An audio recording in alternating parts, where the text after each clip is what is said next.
L'avant-poste. Lorsque le soir rafraîchit le fleuve jaune et que les ombres arpentent les pistes de la jungle, le palais de Zimbabwe reste brillamment illuminé pour un grand roi qui redoute de rêver.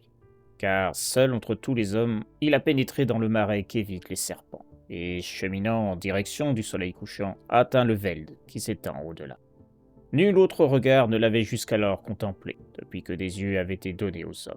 Mais là, comme le crépuscule devenait nuit, il découvrit la tanière du secret très ancien. D'étranges tourelles se dressaient au-delà de la plaine. Des murs et des bastions entouraient les dômes lointains qui souillaient le sol, tels des champignons lépreux après la pluie.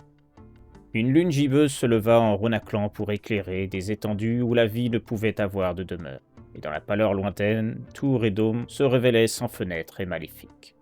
Alors celui qui dans son enfance courait sans crainte parmi des ruines ornées de lianes trembla devant ce qu'il vit, car ceci n'étaient pas les vestiges d'une cité des hommes. Des formes inhumaines, entreaperçues, à peine devinées, mi-tangibles et mi-éthérées, tombaient de gouffres célestes, béants et sans étoiles, et descendaient vers ces murailles nues et pestilentes. Et vers les abîmes, depuis cette région à la folle pestilence, des hordes amorphes s'en retournaient en grouillant, sombrement, tenant dans leurs serres les débris de choses dont les hommes ont rêvé et qu'ils ont connues, les antiques pêcheurs du dehors. Le grand prêtre ne racontait-il pas comment ils trouvèrent les mondes anciens et s'emparèrent ce qu'ils convoitaient?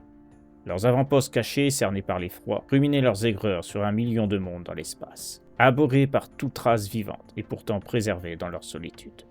Transpirant d'épouvante, l'observateur repartit vers les marais qui évitent les serpents, afin d'être, au lever du soleil, en sécurité dans le palais où il dormait. Personne ne le vit partir ni revenir à l'eau, et son corps ne portait aucune marque de ce qu'il rencontra dans ces ténèbres maudites.